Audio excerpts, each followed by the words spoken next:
The countdown is over and Supertri is back in 2025. And today, the centre of the triathlon world, well, it's right here in London for the 6th edition of the groundbreaking Supertri E World Championships powered by MyWhoosh. The biggest names in the sport, well, they are ready to open their 2025 seasons, taking on a new format and a new virtual world. Who has done the work in winter and who will prevail and be crowned 2025's first triathlon world champion?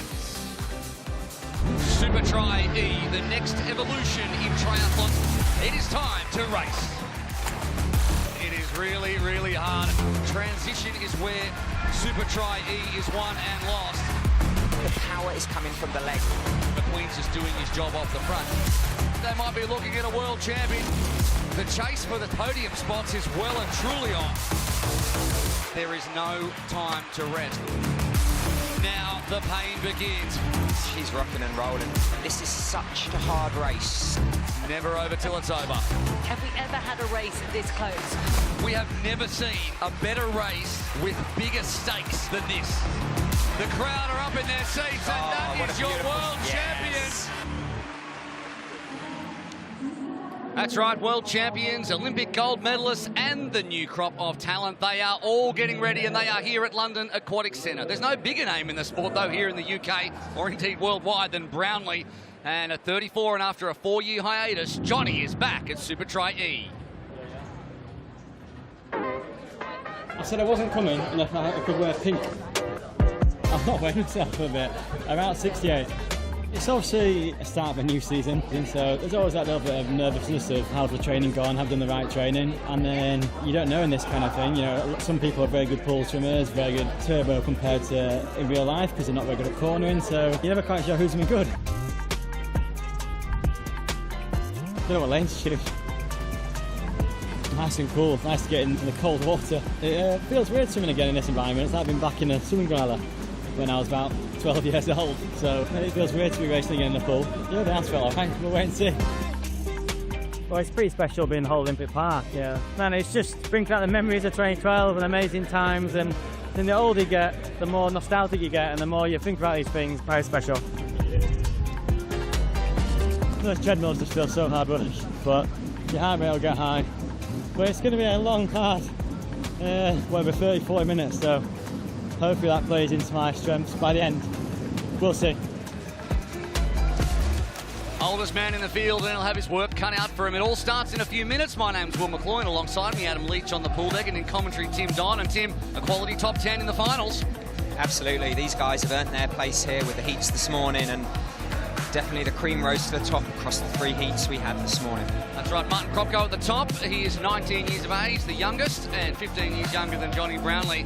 Now, at the other end, Luke McCarron got in the heats by 2 seconds in a sprint, if you don't mind. But the ones they are all looking at are in the middle of the pool, and leading them, it is Chase McQueen, the reigning world champion in this format, and he was great this morning. Absolutely, he was in control. He raced the race that he needed to just to qualify. He knows how to push himself just enough, and that is exactly what he did, stepped off. That's right, he is here back for the 6th time. Henry Graf is having some kind of form in 2025, the German. Yeah, I mean, he's big and rangy, and he's in great form. He just made it in, though, with the fastest loser, so did that take too much out of him? Yeah, that's a question. He did win in the indoors 2 weeks ago. Dorian Connix, the 2023 world champion, he was in great form in heat number 3, the Frenchman. And as the French do at this type of racing, they tend to dominate, and not only him, but also Maxime Humer-Brusbrugger, who was second in his heat, and he had the opportunity to cruise as well. Now, also a heat winner was Chase McQueen, and he was asked by Adam Leach what it meant for him to win last year. It meant everything. After 2 years ago, it was a big redemption for me, and yeah, I was really excited to execute a good race, and I know I was really strong that day, and I'm looking to replicate it tonight. We'll see what happens. Do you feel extra pressure coming in? Is there a target on your back? I guess people know that I won last year, but for me, the plan doesn't really change. You know, the only thing that I have going for me is I know what it takes to win this race. Last year, I thought I did a really good race, and hopefully today I can do the same or even better. The competition is really strong, so I know it's going to be tough, and these guys aren't going to hand it to me for sure, so I got to bring my best. And what about this new format this year? Continuous swim, bike, run, no breaks. How does it feel? It's really hard. I thought last year was hard, and I think it maybe is even harder this year. It's really tough. It's like as soon as you lose control, you're out of the race. As soon as you go over the red line, it's over. So, yeah, you got to kind of have some good strategies, not go over the red line, but at the end of the day, it's full gas. It's 15 minutes, so it's like everything you have. Yeah. And just quickly, how about the breadth of competition here? It's going to be a tough night. Yeah, it's good. It's super hard. The level is just getting stronger and stronger every year, and you know, a lot of these guys on the start list, they're like 10 years younger than me, and that's crazy to say. Like, I'm 27 years old now. I know how hard it is to win races, and yeah, hopefully today I can bring my best, and we'll see what everybody else has.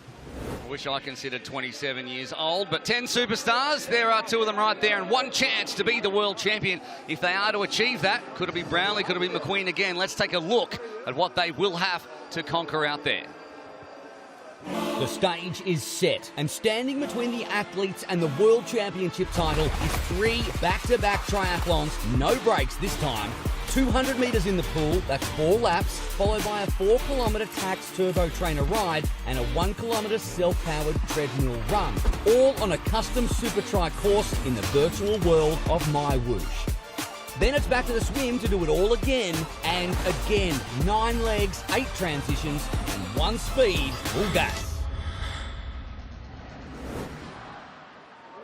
As easy as that with the Supertri format of 3 back-to-back triathlons in the virtual world of MyWhoosh, which you can race for free at any time you are game to do it.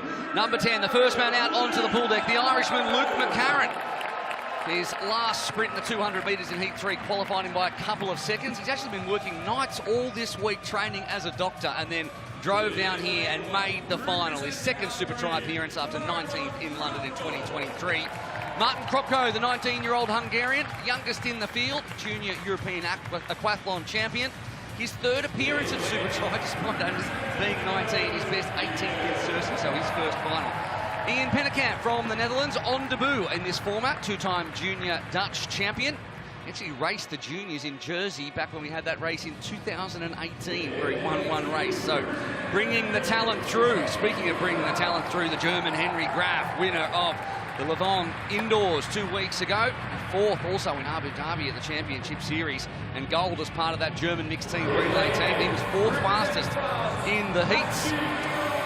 Speaking of cruising the heats, Maxime Huber-Moosbrugger, one of the more experienced out there, the Frenchman, 5th appearance. His best 3rd right here last year, and he'll be looking to go 1 or 2 steps better. A World Cup winner in Miyazaki late last year. Joris Basel, a 23-year-old from Belgium. A big improver as well, 19th in Sursi in 2023, and he went through as an automatic qualifier from his heat.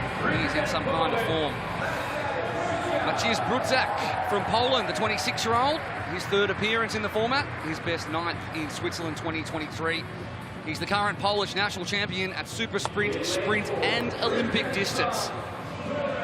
Well, this man needs no introduction. The 2023 world champion, the 2021 Olympic bronze medalist, Dorian Connix. He's really been focusing on training for this title, the first world championship title of 2025. On debut in the format, the big cheer for Chase McQueen, the reigning world champion. 6th appearance, has not missed one of these, and he's a regular on the Supertri League circuit, which will come up again later in the year, racing for Stars and Stripes. And the final athlete to come out, and the firm favourite, the 34-year-old triple Olympic medalist, Johnny Brownlee, back in Supertri E for the first time since 2021. Let's hear from him. Johnny, what an incredible reception. How special at this stage of your career to enjoy this? Yeah, I know, it's super special. Obviously, London 2012 was an amazing time, and to be back here as I'm nearly 35 years old, you know, it's incredibly special. So yeah, thank you so much. I've had some great support throughout my whole career now, nearly 20 years of triathlon, so yeah, thank you very much. Good luck, Johnny. Thank you. Well, no prizes for guessing, Tim Don, who the crowd are backing to win this one, and if he could, it would be his best in this format, and he would be a very popular winner. Absolutely, he looks so good this morning. Let's see if he can back it up right now. Start with a 200-metre swim. Let's get it underway. A clean start and a good start too. Look for McQueen in the yellow in the middle. He is a super swimmer already. He's ahead in front, and that is Henry Graf as well. Oh, sorry, Joris Basel. They're both in white in lane 3, who is sitting around on his feet. But there are some quality swimmers in the middle of this pool, Tim. It'll be interesting, Will, if they chase the 2:01 swim record that was done here last year. But with this new format, it's more a waiting game, I think. With a swim, bike, run, absolutely no rests in between. This new Supertri format is definitely going to test them in the long run, not just the short. McQueen got off quickly in the first 30 metres, but it was Basel, Jorik Basel, who led at the turn and continues to lead as they come up towards the halfway point of the first of 9 legs. You can see at the bottom of your screen, swim, bike, run, swim, bike, run, swim, bike, run. We used to have breaks, but no breaks anymore, so we'll see how it goes, and he is on track, if he can do that again, to break the 2-minute barrier. Well, he's gone out in a 58, so he's definitely looking close to that 2:01. But I think Chase is just, he'll be looking left and right, he'll be breathing both sides, looking where everyone is, and he will be wanting to put distance between Dorian and Brownlee as well. They're the 2 guys he'll be watching, and he's already put 5 seconds into them. This is some great swimming by these 2. Yeah, the transition's also incredibly important. Let's see if they turn in under 1:30. It's going to be right on the knocker, 1:31. So no one's broken 2 minutes in the history of Supertri. This is the 6th year since it was inaugurated in 2020. And look at that, 2, 3, 4, 6, 7, 8, 9, 10, and Luke McCarron off the back by 4 seconds. So very important for those back markers, including Brownlee and Hubert Moosbrugger, who are many people's favourites for the podium, to have a good transition come out of the water. The goggles and cap have to go in the box as soon as they get out of the water before they head around onto the Tax Turbo Trainer. Everything heads in okay, and it looks like it's going to be Basel and then McQueen, followed by Kropko, who's had a great second 100 metres and be 3rd onto the bike. And now it's about getting that bike moving and getting into the work before we head into the virtual world of MyWhoosh. And this is exactly what Chase did last year. He got out early. This morning he had the highest watts per kilos. He was the fastest biker this morning. And again, I think he's going to say, here I am. If you want to beat me, if you want to take my world title, you've got to chase me. I did notice that Tomo, the race referee, was talking to him. Let's hope there's no infringement there along the way. The last thing they want is an extra 5-second penalty for maybe goggles or hat outside the box. There's Graf there. You can see he's working. He's already up there. A pair of them working together. There's no draft. Anyone who's used to indoor virtual racing will know that draft does exist, but in MyWhoosh, and for this it's about pure athletic capacity, and McQueen hitting 8.4 watts a kilo there, up into their first rise in this virtual world. It's been custom built by MyWhoosh, and there's a slight rise heading up into this village section before a long left-hand turn and a downhill. And McQueen has put in big watts per kilo in order to steal a little gap there on Basel. Grudziak over 400 watts in 3rd position, 6 seconds back. Kropko at 12 seconds and Connick's also at 12 seconds. Brownlee 18 seconds back in 9th position. He didn't have a great swim in the heats, but he had a great bike to put himself back up into position across the 4 kilometres, and we'll see if Brownlee can do that again in this one as Connick's moves up into 4th. So the virtual Chase McQueen on the left and the real-life Joris Basel on the right. And you can see that Grudziak has pushed up onto the back of Basel in the back of shot there on the left. And there is the big gear and up out of the saddle for McQueen. I almost think Chase, he wants to get a nice lead, so he hits the run and then he can be in control. He won't want to run too fast, because again, when they finish the run, they've got to run all the way round the top of the pool, the whole length. It's an extra 75 metres of running, goggles and hat back on and dive in, and then he can really calm down and have a look. It's all about not spiking, not getting that heart rate up. His cadence is right up though. Everyone is spinning really high at the moment. They're spinning at about 100 RPM a minute. They're pushing over 400 watts when they're on these rises as well. So McQueen still in the high 300s on the watts, and he's now 8 seconds in the clear. Basel, Grudziak 10 seconds back, Connick's 12 seconds back. Huber Moosbrugger's moved up to 16 seconds back in 5th. And Brownlee is now in 7th position as well, as they're going to head through the big sandcastle. And there is Johnny Brownlee on the right. And the battle for 2nd and 3rd there on the left between Basel and Brudziak as they end the first 2 kilometre lap.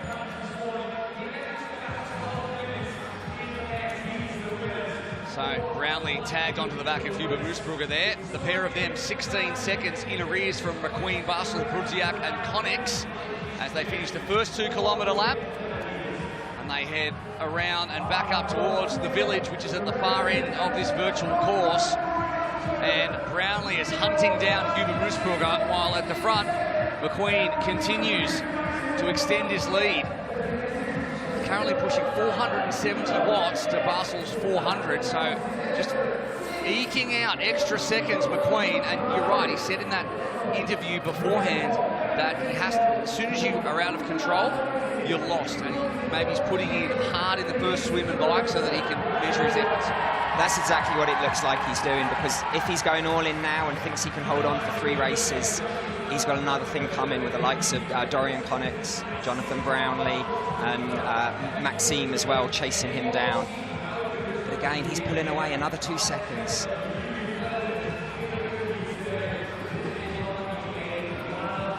The group on the left of Brudziak, Basel and Connex, all battling for 2nd position. Brownlee, you can see on the right of your screen, is 4 seconds behind them, and you can see him in the back of shot. And alongside him is Maxime Huber Moosbrugger. So the battle for 2nd, 3rd and 4th, and then back there 5th and 6th. And in the centre is McQueen, who is now 12 seconds clear of the chasing pack, the reigning world champion. This is such a different race than what we saw this morning in the heats. Everyone's face would look measured. Chase McQueen looked like he was in control. Here you can see he is totally laser focused on his screen, watching the avatars. And again, if you can see everyone how close. As much as there's not a draft, you just feel that you can just get a tag. You know, you've got that target in front of you. That transition is going to be so messy because they're all going to be jumping off within 5 or 6 seconds heading to their treadmills. So McQueen is on the wooden bridge, which means he's head up the main hill on this course and is heading back around to a downhill finish with about 400 metres to go. You can see there on the left-hand side, Connex 12 seconds in arrears. A big group there, Brudziak, Huber Moosbrugger and Brownlee, who are just about on the back of that group for 2nd through 5th. And Basel is a further 2 seconds back. But McQueen, his feet are out of the shoes, and if he's smart, he'll put the bike in the smaller chainring and give him a decent gear to start off on the 2nd bike, because there'll be no chance to do it otherwise. And you can see he's done exactly that.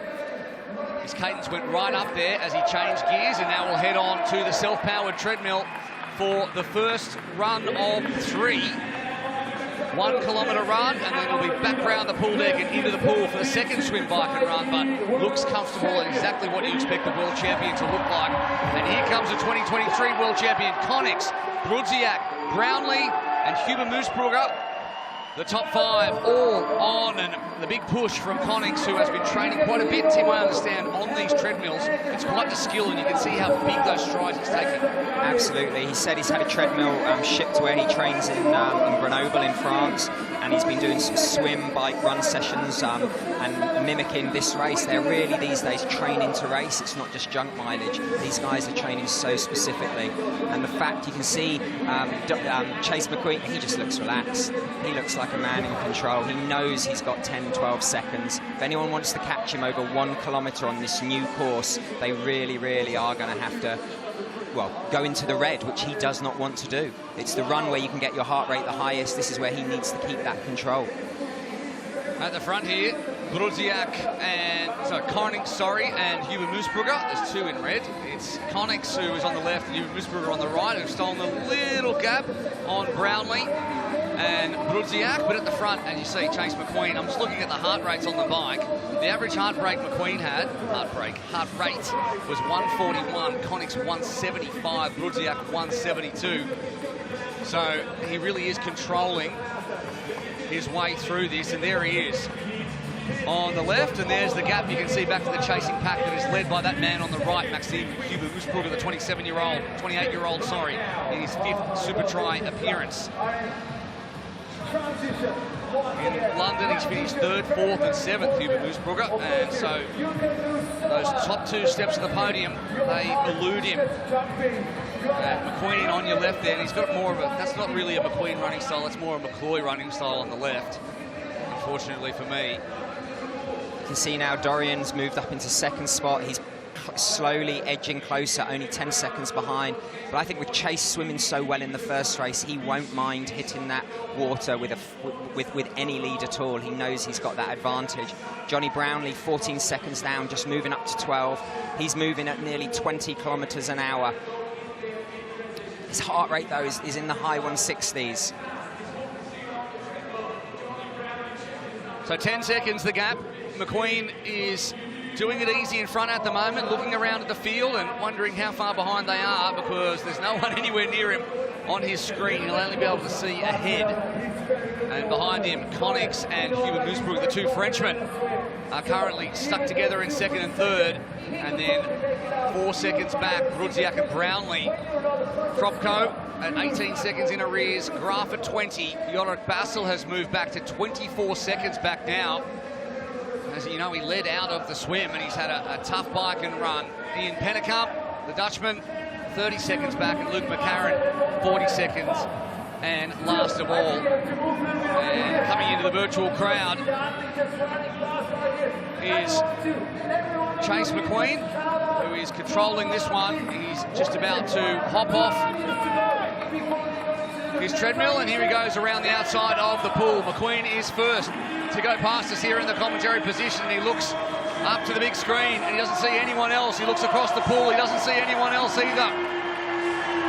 You just see in the top of the screen, you've got the 2 French guys, and they are running fast. They've really closed down there. Chase had to get his heart rate up there, but now he's got a clear view of everyone running around the pool. This race is by no means over.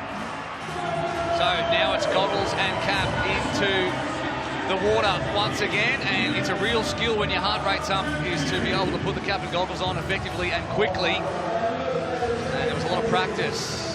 What a transition from Dorian there. He's put clean distance between himself and the rest of the chasers. He's in the lane next to Chase McQueen, so he'll be really looking to get on his weight if he can have a good 100 meters just to get that edge. Chase has got such a lovely stroke. His underwater work off the wall is fantastic. Looks long and strong, a really fantastic pool swimmer. You can see Dorian's just turning at the top of your screen. He's coming back there. He really had a great transition.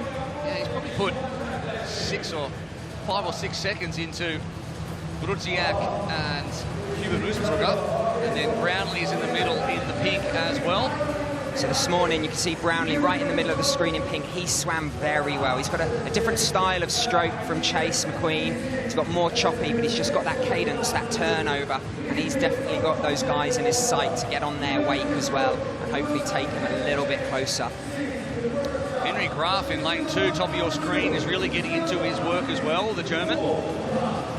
He got stronger as his heat went on, but that was only 2 sets of swim, bike and run, and we've got 3 now. And look for Brownlee as well to continue to get better as this race goes on. But controlling it at the front, the American, 27 years old, had his birthday yesterday, and as he was training, his partner Cassandra dropped some balloons into the water to help him celebrate. I wasn't sure what was going on then. But you can see Chase is on it. He had the fastest transition by over 3 seconds. In Supertri E, that is a massive amount. It really is. He is really focused on this event. This is his 2nd time out. He raced 2 weeks ago in the indoor triathlon and he finished 25th. But he was definitely saying to defend his world title. That was his goal, for early season goal this year. Right, McQueen's out of the water, so 4 legs out of 9 are done. Helmet, cap and goggles in the box and back onto the bike once again for that 4 kilometres or 2 laps around the virtual world of MyWhoosh. And you can see he's got a little bit of a faster start than some of them will. Even though he was still in the big chain ring, he didn't put it down to the small one, looks like. And Connix, Grudziak onto the bike as well. You can see then the way Chase was running, he just still had that spring in his step. I think he's really measuring this performance. really not burning too many matches too early. He's just stopped pedaling now to get his foot in. He's going to be losing valuable time there. See, Kropko really struggled to get it started. He was not in the right gear. There is Graf at the front of your screen there as well. Graf hasn't even put his shoes on. He's just willing to stomp on those pedals, max power.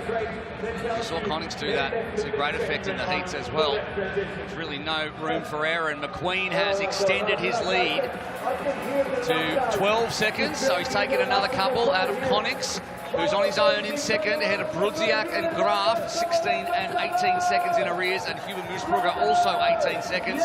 Brownlee, 20 seconds. And a gap back to Kropko, Basel, Petterkamp and McCarron. This race has really opened up now. Dorian really can't let that go any more than 15 seconds. He's still riding at 12 seconds, nearly 400 watts. Again, it depends where they are on the course, because it does have these hills and the downhills, and it does simulate that in the MyWhoosh course that they've designed specifically for Supertri E. So McQueen had a 2:56 swim there. That includes the transition. And as did Henry Graf, who really moved up, and they were the only ones to go under the 3-minute mark. And that swim time does include that 75-metre run from their treadmills all the way round to the end of the pool. So they are definitely swimming more like a 2:10 to 2:12 for the 200 metres. So that is some fast swimming. Again, Chase is pulling away. He's now 14 seconds ahead of Dorian Connings. Jonathan Brownlee's in 6th, 22 seconds down. He is just hitting those big numbers. He's always floating around 400 watts, Chase McQueen. Let's see how hot it is in here. Now, these four are just, they seem to be stuck together, and McQueen's just staying far enough ahead to be almost out of mind as these guys start to look more at each other and worry less about Chase McQueen up the front. 14 seconds it remains. Up this big hill, the second one in the virtual lap, and that one is actually tops out at about 11.5%. It's not nothing. No, it's short and sharp, and it really is a leg sapper. You could see all the athletes there working really hard.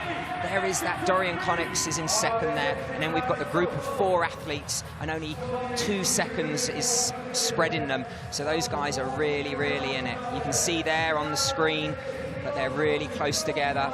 Now they're on a slight downhill, they're just easing off. Yeah, Huber Moosbrugger is now in the lead of that little group, and there is, with an odd little lean there for a second. Thought he was going off into the crowd. Thought he'd taken a wrong turn there for a second, but no harm done. And Queen continues to keep that nice little buffer, which is sticking at around 14 seconds. And Connings has dropped the trio of Huber Moosbrugger, Brownlee and Brudziak, who have been stuck together throughout this. But all it takes is a slip up from Dorian in one of the transitions, and those 4 athletes will be right on top of him. All he'll be thinking on is he'll just be looking, because every athlete can see all the other athletes' cadence, their power, how far they are away from each other, and he'll just be looking at the numbers that Chase McQueen is putting out. 380 watts, 390. These athletes are really, really training for this course. You can see there, Dorian, he's out the saddle, he's up the steep hill. He's trying to get his heart rate down. It is very, very hot in here. That's the other factor, being indoors. It's a very oppressive heat. It's almost like racing in the desert or on the beach, as we can see there.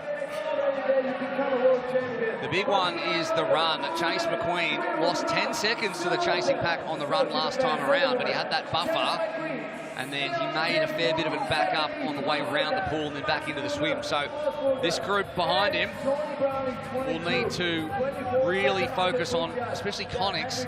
He had having a big quickest run. He ran a 3:13 on that course, which with the hills is really, really tough on those treadmills. And McQueen was a 3:22, so could evaporate more than half this gap, and you can see Brownlee really putting in the big ones as he tries to improve his position. Currently in 4th, as Henry Graf has overtaken Maciej Brudziak for 5th position. So Graf has tacked on to the back of the group. You can see him back there in the white. Brownlee 20 seconds back now in 4th, and he's with Maxime Huber-Moosbrugger, who is just there on the hill as well. You can see on the left of your screen.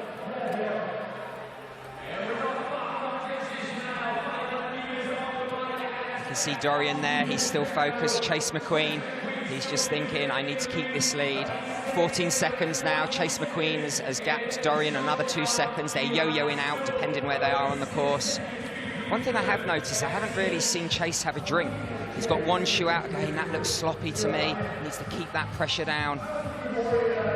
So he's getting towards the end of the bike. See, his right shoe is still in. He will leave that in right till the end. He's changing gear there. See, he's going down the hill, and he is off. Let's see how much spring he's got. He's still looking good. Still looking good, Will. Yeah, he looks like an athlete who has done this 5 times before, and he knows exactly how to exact the most amount of speed out of the turbo trainer and the self-powered treadmill. Dorian's won't be far behind him, jumping on the treadmill there. See, he's still got a lead. Needs a big, big run. Conix, not only to stay away from the 3-time Olympic medalist Brownlee, but also to try and evaporate just a little bit of this gap, which is now 18 seconds between McQueen and Conix. And Huber-Moosbrugger there as well at 18 seconds. Brownlee 6 seconds further back. Wow. And when we talk about transition, it's not just the run from the bike, it's literally the last 100, 200 meters of the bike, getting your feet out, but keeping pushing of those down on the pedals, and he's obviously great at that. Getting these treadmills up to speed, leaning in. I think Chase has got those long loping, he hasn't got a high cadence, but that long loping stride really, really suits running in the MyWhoosh world. Dorian Conix had the fastest bike just by 1 second over McQueen, who was a further 1 second over Huber-Moosbrugger, who was a further 1 second over Brownlee. So 4 seconds between the top 4 in terms of bike splits on that one. All of them, if you're into watts per kilo, were around 5.3 to 5.4 watts a kilo, which is nothing to sneeze at whatsoever. But McQueen still 14 seconds, and he is the second quickest runner out there. At that point, Huber-Moosbrugger is taking a little bit of time out. He's pushed up onto the back of Conix now, both 14 seconds back. They're going to need to find another gear here if they are going to challenge the reigning world champion. Absolutely, the way Chase is swimming, that's the difference. That's what he's got up his sleeve. I think with this new format, the Supertri E format of consistent swim, bike, run, swim, bike, run, swim, bike, run, you don't get to get the heart rate down. So those people with a nice smooth stroke, they get to dive straight in the pool and get their arms going again. And again, now we're looking at, he's still 12 seconds ahead. Dorian's been overtaken, he's 14 seconds down. Johnny Brownlee running very well. Heart rate, Johnny Brownlee's heart rate, 166. For Johnny, that'll be well over threshold. He'll be getting close to his probably 3,000 meter heart rate pace, and this heat as well is going to be bringing their heart rate up. Just that consistent effort that they've been putting in. Henry Graf really put in the pool, and he has seen the gains that he made just slowly disappear. The big German, who is finding the going a little tougher here at Supertri E than he did in Levant at the indoors a couple of weeks ago. And Huber-Moosbrugger now as close to Chase McQueen as anyone's been in the last 15 minutes or so. 12 seconds it remains. Conix sticking on him in third. And you can see 17.8 kilometres an hour for McQueen, 19.2 for Huber-Moosbrugger. So he is running a little bit quicker, and he does look good as well. The Frenchman, his arm carriage is good. He doesn't look like he's overextending. We've got about 100 metres to go, but I think with Chase McQueen's swim, he's going to put out more time to Moosbrugger, and Conix is going to have the swim of his life just to get himself in the game here. It's really fresh air now, though, considering that we're about to head in for a second fatigued swim as McQueen is off. 8 seconds, it was 14, it is now 8. Does McQueen have what it takes to continue to lead this one? He still looks strong around the pool deck. He looks great. He's got that spring in his step. He's looking over his shoulder. It's measured effort from McQueen. It really is. Huber-Moosbrugger and Conix, they have been together the entire day in both heats and all the way through. Brownlee in fourth, Graf right behind him, and then Rudziak, who's been there throughout as well. And McQueen is in the water. Let's see if Dorian can have another great transition from the run to the swim. Musburger is losing time, and Connick's has overtaken him. He's evaporated 5 seconds. Did you see that? Dorian Connick's does not have swim goggles on. That is saving him time, that really is. He's not putting his hat and then his goggles. He's just got his goggles on. We'll see if we can get a close-up of Connick's in lane 4. See, there's Chase. Great. Yeah, you're right, as he comes towards a commentary position. The bottom right-hand top corner there, you'll see him coming in. Yeah, no goggles there. Thinking outside the box, I like that. Just as long as his goggles are in the box. I was about to say that. I was about to say that. It's not a 5-second penalty for thinking outside the box, but anything else it is. They've closed right up. 12 seconds it remains. The two Frenchmen chasing the American. Graf has overtaken Brudziak and Brownlee. So he's having great swims, Henry Graf. He's just got that strength in the water, hasn't he? He's got those big, long arms, and he's just turning it on. The interesting thing that when he won Leven 2 weeks ago, the indoor triathlon, it was only an 8-minute race. This is obviously swim, bike, run 3 times, so I don't think he's just got that endurance to come through, but still great race. Well, I mean, this is all new ground for us because we have never done a Supertri E where you have to have 2 fatigue swims back-to-back. This is a brand new format, the format that you're going to see across the Supertri League in 2025. It is simple. Swim, bike, run, swim, bike, run, swim, bike, run. Not a goggle in sight for Connick's. What's he... Okay, has he got his eyes open under the water and then he opens one out of the water, or does he just have them open the whole time? What's the go? Definitely open the whole time. That is outrageous. 200 metres, you know, you're talking, you know, 2 minutes 12, 2 minutes 15 seconds maximum. I don't think that gap has got any smaller. Chase McQueen just looks so smooth. Dorian has to get on the bike. You can see Chase McQueen in yellow on the left of your screen, and then to your right, the guy in the top with the red suit, that is Dorian Connick's. Hubert Musburger has overtaken him again. Back in the box, need to go the goggles and the cap, and they do. And the swim is done for this evening for the reigning world champ. He's going to make his way round onto the final bike. So 4 kilometres on the bike and 1 kilometre on the run, both in MyWhoosh, and that's all that stands between Chase McQueen and defending his world title. We're going to see the other reigning world champion, Beth Potter, very, very soon up against Cassandra Beaugrand, the chasing pack of women. Graf has had a massive swim there. He's pulled himself up into 2nd spot. We'll get a confirmation of the swim times, but Graf has swum past 4 people. And he has got on that bike and he is putting it down. Johnny Brownlee there, just getting his feet on top of his shoes, getting that power down. So McCarran still in the water, and Pellekamp as well. So important early on the bike to forget about getting your feet in the shoes and just push the power down. You really need that momentum in MyWhoosh just to get going. And with such a short bike, only 4 kilometres, some athletes don't even put their feet in both of the shoes, do they? It's back at 16 seconds. So McQueen, he took this lead in the first swim, basically, in the first leg, then to the first bike, as we can see the watts per kilo on the left-hand side of your screen, and they're all pretty steady across the top 6. Kropko's dropped down to about 4 watts a kilo. So as long as he keeps doing what he's doing, he just needs to keep it. He doesn't need to burn any more matches. He just needs to know that he's got a 10-second lead, hit into the run. You see Dorian Connick's is now 20 seconds behind. Jonathan Brownlee, 30 seconds behind.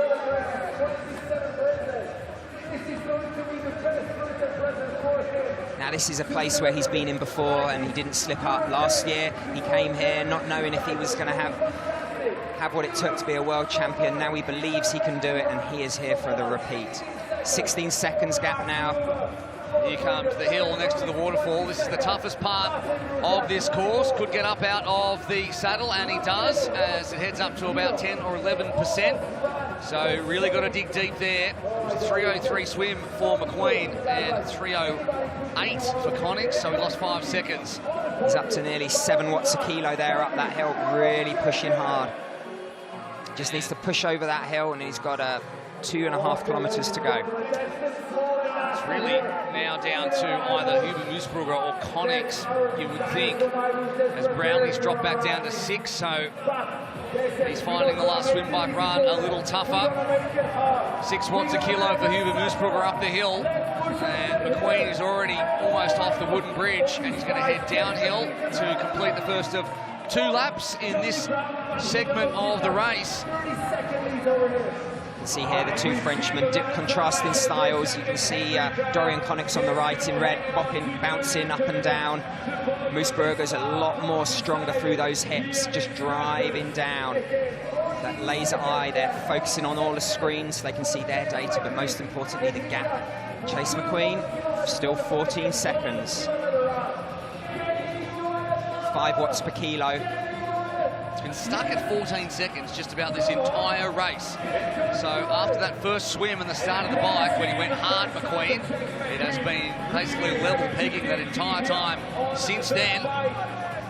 Yep, since he got out of the water.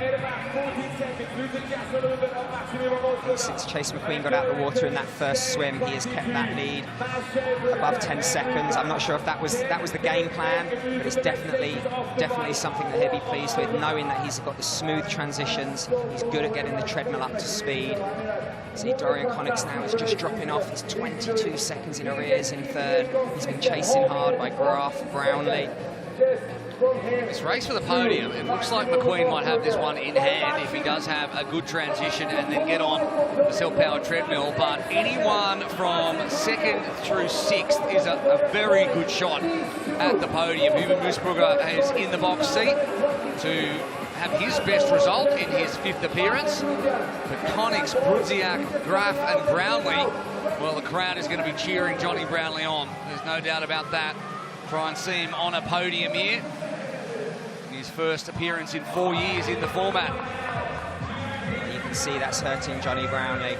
So this new format really is brutal. It's just absolutely 3 races, but it's not 1 race, it's 3 races, but they have to not go too hard. And I think when you're chasing someone, you've got to decide early on, are you going to go all in and try and bridge that gap in the 1st or 2nd race? And I think a few of those athletes tried, and now they're suffering because the gaps are really coming out. Graf, 30 seconds, Brownlee, 34 seconds down. Chase McQueen is riding at 5.8 watts a kilo. He has still got something left. He's got nearly 500, half a kilometre left up this last steep, short hill away from the beach. When he gets there, it's slightly downhill under the bridge. You can see he's still not wavered. His face, he's definitely working hard, don't get me wrong. His heart rate's still in the mid 300 watts, which is around 5 watts a kilo, and they're all roughly around the same, at least in the top 8 or 9, really. And as long as they are, that means that McQueen is generally going to keep that gap. And he is continuing to do that. Connex now 24 seconds back. Brudziak 30, Graf 32, Brownlee 34. So there's a real race, and it's going to be a serious last kilometre. That last step of the podium, they're going to be wanting that. To call yourself a World Championship medalist this early in 2025, Supertri E, they will be hungry. Johnny Brownlee's moving up right on Graf. He's only 2 seconds down. Chases off. Look at that. Looks good. Moving well. Looks very controlled. Looks like he did in the first bike to run transitions. And the shoes go on. The push begins, and 1 kilometre to go for Chase McQueen to go back-to-back in World Championship titles in 2024 and 2025. You can see from the way he runs, his feet are really far forward. They're really hitting low down on the treadmill to push himself forward. You can see there's Dorian Connex. Oh, he's just getting pushed. Here comes Graf. These guys look tight. Johnny Brownlee. Do you think Chase McQueen, if he was pushed, would have a little bit left in the tank? Do you think he's measured his way through this at all, or he just went out hard and held on? No, I think he's got something left if needed. As he said in his interview, you cannot, you're on that fine edge, but you cannot go over it, otherwise you will pay. I think he was saving something for the last race, but you know what? If you don't have to use it, you don't have to use it. Well, look at the kilometres an hour there. Brudziak 20.2. That's nearly 2 kilometres an hour faster than Chase McQueen. And out of the top 4, McQueen is going the slowest. So he's going to see his lead evaporate a little bit. It's probably not going to be enough for Moosbrugger to catch up to the back of him, but maybe if McQueen sees that he does, because he'll see the same information on screen that we do now. It's 8 seconds, it's getting closer. We'll see if he needs to go a bit harder. Still 600 metres to go, and has Maxime Moosbrugger got a little bit more? Konix looks like he might be in the box seat for a World Championship podium. But Brudziak, the pole, is moving up on him as well. It's gone back out to 10 seconds. It's wavering, isn't it? You can, and you can see there that everyone's chasing everyone.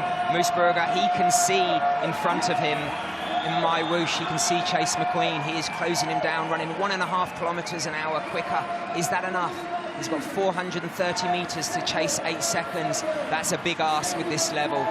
Yeah, on the run, once you're on the old glass 6 bridge, seconds, you're turning towards down. home. Here comes Maxime Moosbrugger. He can see Chase McQueen ahead of him, and Chase hasn't had anyone near him the entire time.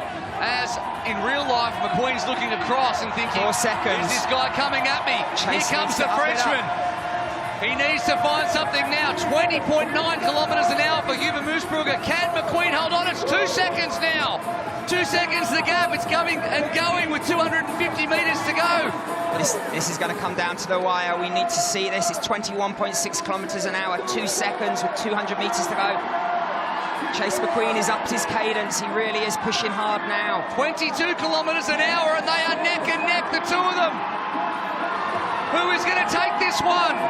Here it is, there's the gap, as Moosbrugger could steal it out from underneath Chase McQueen, and Chase McQueen is sprinting with 100 metres to go. He has controlled his way through this, and now for the first time in 7 legs of triathlon, he has lost the lead. It's a sprint finish between Moosbrugger and Chase McQueen as they're going to come across the line, 30 to go, and the Frenchman's in front. Nobody would have picked this, and he's going to miss out. McQueen will relinquish his title. And Maxime Moosbrugger is your world champion! What a finish! Wow, Brudziak is going to come home in 3rd, and Chase McQueen has snatched defeat from the jaws of victory. Wow, that was a finish. You don't have to lead the race until you cross the line, and that was such a well-timed last run. It just almost looked like Chase McQueen was in cruise control and just didn't go until the last 200 metres. I don't know what he was thinking there. He had something in the tank. He just didn't go to it. The bodies have hit the floor, and they are not going anywhere. The 28-year-old from France. Look at him in the back.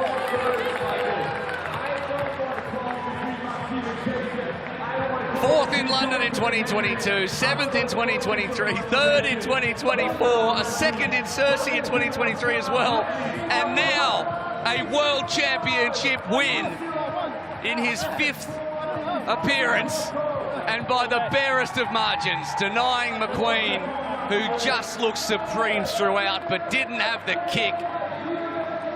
Oh, have you ever seen something like that, Timothy Dodd? Absolutely not. I mean, how good's that too to watch? These guys, they know what it's like to give everything for a world title. They've both got one now. That's a very, very elite club. The respect there is just absolutely awesome. Oh, you love to see it. And geez, Brudziak, the 26-year-old from Poland, in his 3rd appearance. His best before was 9th in a round back when we had it in Switzerland. And he is now a World Championship podium getter. And still out there, Ian Pennekamp and Luke McCarron. And McCarron finishes from Ireland. Big cheers from the crowd as well. But up the front, what a race that was. Oh, absolute scenes, Tim. I like this new format. Not expecting that. I like this new format. Down to the wire. Well, if you're the only athlete in here that likes the new format. Look at him. Look at the 1,000-yard stare on Dorian Konix. He has never done this before, and that is what it feels like. The way the race unfolded in the last 500 metres, it went from someone who was in total control to someone who realised he was being caught. All right, let's look back at how it went. And going hard at the beginning was Chase McQueen, who only didn't lead for the first 100 metres. And then he was off on the bike at about 14 to 10 seconds all the way through. Looked like very comfortable, did the American, and he knows how to get it done. But it's no surprise at all that the two men with the most experience in the format, Hubert Moosbrugger with 5 times and 6 times for McQueen, were the ones that ended up at the front.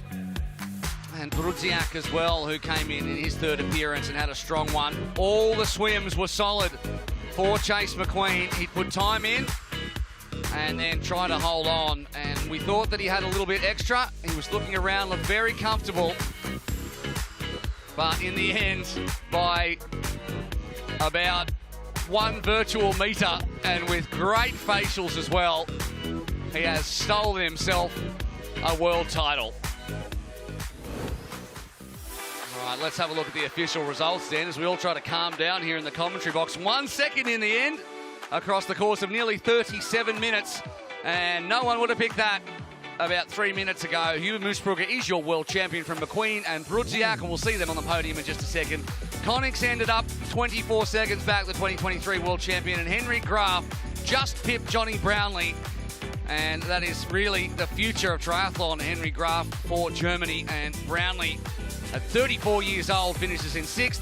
A big gap back then to Martin Kropko. Joris Barsel, who led early on and ended up finishing in 8th from Luke McCarron, who was nearly 2 minutes in arrears, and Ian Pennekamp from Netherlands. As we head down now to Adam Leach on the pool deck. Wow, what an incredible race, and you came through right at the death there. How are you feeling? Honestly, exhausted. I didn't know what to think about what I'm gonna do on the third leg, third stage.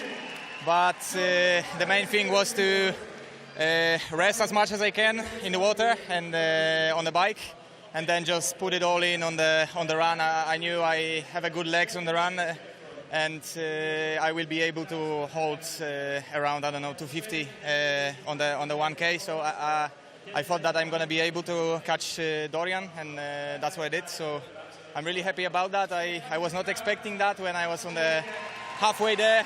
Yeah, it was amazing race. Well, many congratulations. Thank you so much. And here's Chase. Chase, mate, unlucky. That's heartbreaking at the end. How did it feel just at that last minute there? Incredible. Yeah, it was really a tough race. Not unlucky. I mean, I gave it everything I had. I'm happy with my performance. Max seems a really classy athlete, so he was super strong today, and I'm really happy for him, to be honest. Well, Chase, I mean, you kind of got away so far ahead. Did you kind of think you had it won at all? No, I know in this race it's never over until it's over. I pushed really hard at the beginning to try to get a gap, and yeah, in the end I had a gap, but the wheels fell off right at the end. So yeah, in the end, second place, you know, it's still a successful weekend. Yeah, many congratulations, Chase. Still a great performance and a great defence of your title. Well done. Yeah, thank you, London. See you. And in comes our champion, Maxime. Oh my goodness me, one of the most exciting finishes I think we've ever seen in triathlon. Incredible. How did you feel at the end? I feel over the moon, like winning the world championship. I did like thought this morning when I woke up. I knew like the competition was tough, like so many good athletes. Winning today with this amazing crowd in this arena that has been like famous, I'm over the moon. And did you think at any point you had it before the very, very last second there? Honestly, before the last 500 meters, I never thought like I could catch him. And like, yeah, the speaker said like, oh, the gap is like decreasing. Like I had like wings in my back, so like I went for all it or nothing. Like, and it pays off at the last minutes. So like, I'm over the moon. Yeah.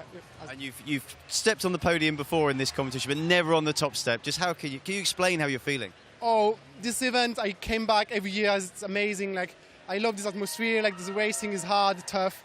And, yeah, being on the first position today, it's crazy.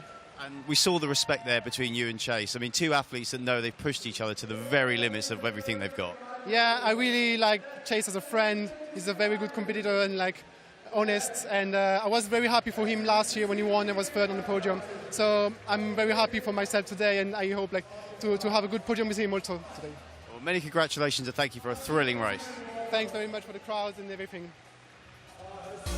What a huge race that was, and it will go down as one of the seminal moments in the history of Supertri, and they are really building up over the last 8 years or so and more than 50 events, and Maxime Huber-Moosbrugger writes his name into the Supertri history books and becomes the first world champion of 2025, and he deserved it more than anything. And the best part of it all was the respect that was shown, and Chase McQueen obviously showed all of that in his interview as well.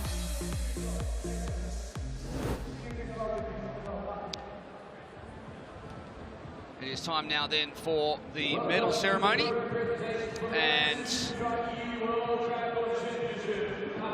holding the trophies and to hand them out is Leonid Boguslavsky, chairman of Supertri, and Matthew Smithson, MyWhoosh senior manager of esports events and operations. And what a partnership it has already been. And there are the pair of them, and there are our athletes as well.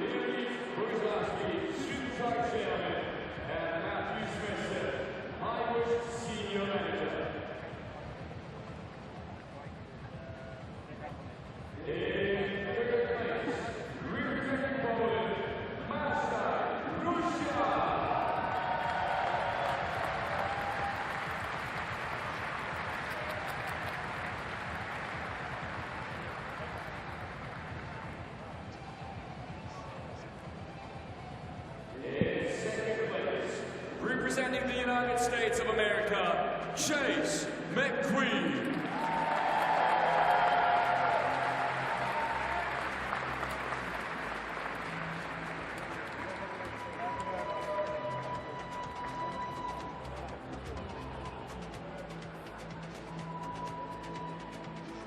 In first place in your 2025 Supertri E World Triathlon Champion, representing France, Maxime Huber-Moosbrugger.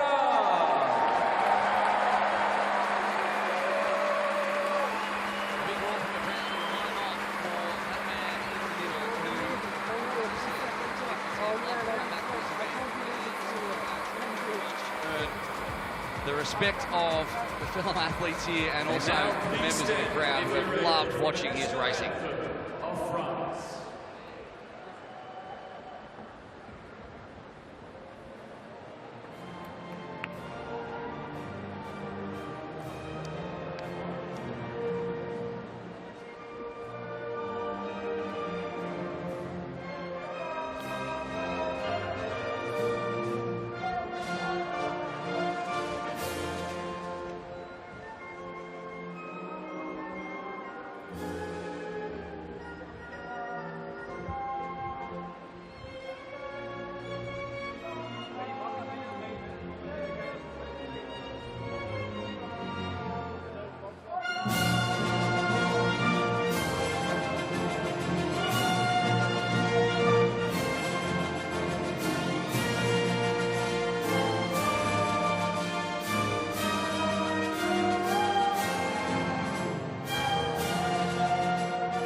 One more time, everybody, let's hear for our Supertri E World Triathlon Championship winners.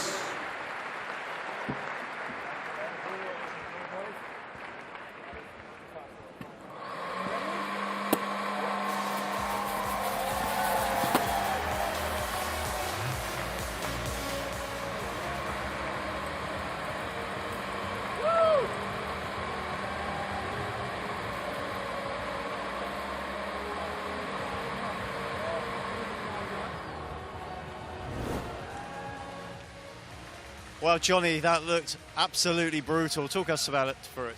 Well, that's the word. It's brutal. It's hard racing. I think after the heat, everyone diving in was a bit tired, and well into the guys at the front. It keeps getting faster.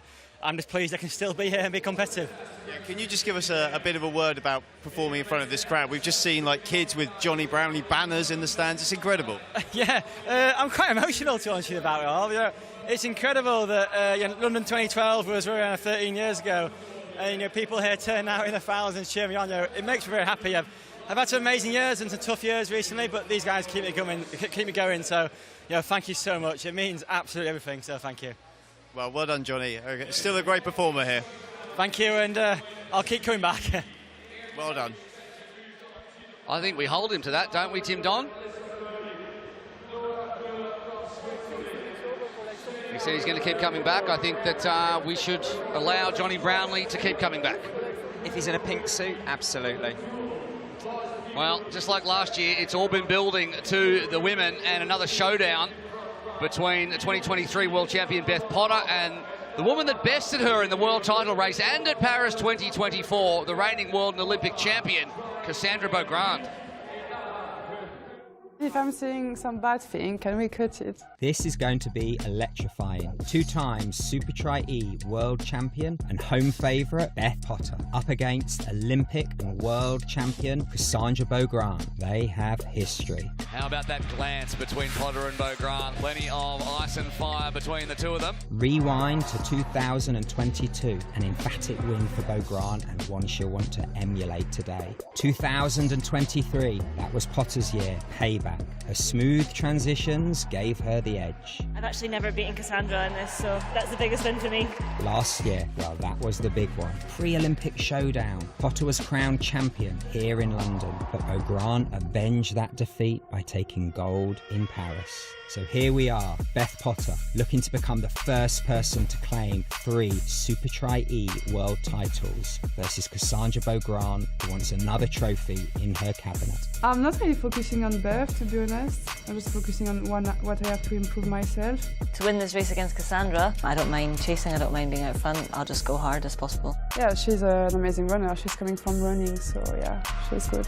I think we're quite evenly matched. I think I will just try to push as hard as I can because it's like very short distance. I think it'll be a close match and I couldn't put a name on it, I don't know. Hopefully me, but who knows. Hold on tight, this rivalry is real. Love that voiceover from Tim Don. Let's have a look at the start list in the middle. It is Potter and Beaugrand, but there is quality all the way through. Sian Rainsley and Jess Fulliger are the other home athletes, both of them having great efforts in their heats. Look out for Jolene Vermeulen and Julia Broca as well in lane 7 and 8. Both excellent swimmers, both will definitely be in the mix. And we cannot forget to mention Zuzana Michalikova, who's been here and done it before. Again, she'll be one of those super swimmers, Tim, who we're looking forward to seeing. Absolutely.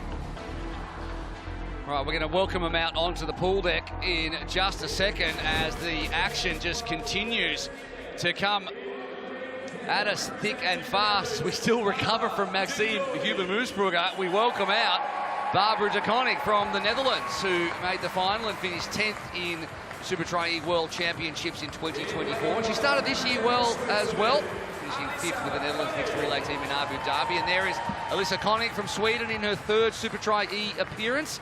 Her best, Cersei, in 2023, where she finished 10th overall. Nora Mur, the 24-year-old, also from Switzerland, finished 6th in the junior women at the WTCS finals in 2024 and 9th in Switzerland in Supertri E in 2023. Zuzana Michalikova of Slovakia, European Championship titles in cross triathlon, cross duathlon, national titles in swimming, triathlon, duathlon, aquathlon, athletics, and she races TT as well, finishing 2nd in the national championship, so she can do anything. There's Jolene Vermeulen. She is one to watch out for. Finished 24th in the Paris Olympics and started this season well with an 11th in Abu Dhabi. First of the home athletes, Sian Rainsley, finished 6th here in London in 2022. 4th in Singapore as well in the final there and took a big victory. World Cup winner last year in Hong Kong. Julia Broca, the 24-year-old from Germany, finished 7th here last year. Won a European Cup in Alanya last year as well. Another athlete from Great Britain and looking very relaxed. There is Jess Fulliger on debut in this format. Finished a World Cup 2nd in Samarkand last year. Raced full Supertri League seasons in 2023 and 2024 as well. She is good on the bike and good at everything is Cassandra Beaugrand, Olympic champion, world champion, last start winner in Levant, heat winner by quite the distance. And really, for a lot of people, the only woman who can beat her is Beth Potter, the reigning Supertri world champion, the 2023 world champion, and a dual Olympic medalist. Will head down now to Adam, who's just tapped her on the shoulder for a chat. Beth, looking to make it 3 in a row here. How are you feeling? Yeah, I'm feeling good, and I hope this crowd can carry me home to the win. I'm sure they'll give it a good go, but can you also tell us, you've got your great rival in the lane next to us here, Cassandra. What's it like to race her? Yeah, it's always fun, so hopefully a good battle today. Well, best of luck, Beth. Thank you, thanks. Giving absolutely zero away, but we appreciate her even being able to have a chat to us 10 seconds before the race start. So we've had one absolute classic. We hope for another one. Could it be Potter or Beaugrand, or could it be someone else? It is time to crown another world champion. 3 triathlons between now and then. Let's get it on. Bit of a slow start by the athlete in 9, Nora Murr. Everyone else got off pretty quickly. 4 laps to start. And in the middle, Beaugrand, one of the best swimmers, if not, well, probably the best swimmer in triathlon, is up there, and also at the top of your screen in the purple as well. Michalikova of Slovakia in lane 2 has had a strong start. You can see there that Cassandra Beaugrand is swimming on the opposite side to Beth Potter, so she's trying to get away from her so Beth can't jump on her. A little bit of weight that's coming off, but that's a strong swim, going out in 30 seconds for the first 200. These women are not hanging around. Throw a blanket over the first 7, just the first 8, just 3 seconds between them. It's the second 100. How big's your blanket? The other 2 are only 2 seconds back. Get a bigger blanket. They're all getting a good start. No doubt. And Michalikova was moved away up into second, and she must be only a second behind Beaugrand as Potter looks to hang on. 1 second, as you said, 1:03, so a 33-second, second 50. Rainsley, Potter, Vermeulen, your top 5. See there, Cassandra Beaugrand at the bottom of your screen. She's moved again to the other side. I think Beth Potter will be happy with that. She knows how well. She'd have looked at the splits this morning and seen how well Cassandra has been swimming. Yep. She saw Cassandra also get that penalty in the heats this morning. Her goggles fell out of her box, so she had a stand down 5-second penalty before she started the run. Turning in 39 seconds for 150 metres. Well, even with that penalty for the goggles, Beaugrand swam, biked and ran faster than Potter every single time out. So the difference between the Cassandra Beaugrand of 2022 and the Cassandra Beaugrand of today is that she just puts the foot on the throat relentlessly every time. There's no weak spots for her anymore. There was a question mark about her ability to stay in the game mentally, but that question mark is gone. Absolutely, she is all about turning the screw. You can see there's definiteness. You know, the way she won this the Leven triathlon 2 weeks ago. She knows she's got control. It's amazing. It's not the training that's different, it's her mindset. She believes she can win. She believes she's got the top of the sport. Great transition, look at that, feet straight already. in. I like that. Try that 100 times and not get it right.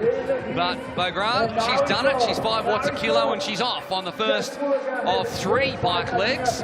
And she's already putting up over 5 watts a kilo. Michalikova, not so much. She's 3.5 and already dropped second place to Beth Potter, who's had a fast start.